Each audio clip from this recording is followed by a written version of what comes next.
ഇഞ്ചി വെളുത്തുള്ളി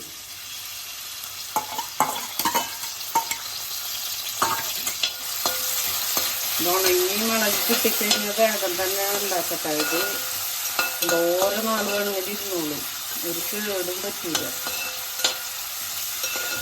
ഇപ്പം മഴക്കാലമൊക്കെ ആകുമ്പോൾ നമ്മൾക്ക് കുറച്ച് തൈരും ഈ ഒരു മുളകിനും എടുത്തിട്ട് കൂട്ടി തിന്നാൽ വേറൊരു കൂട്ടാനും വേണ്ട.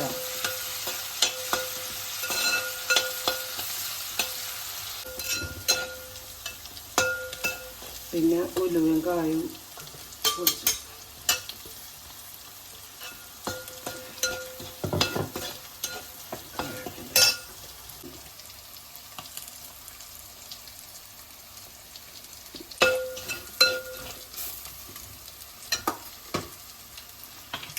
സുർക്ക കുറേശ്ശെ കുറേശ്ശെ തേക്കണം കേട്ടോ.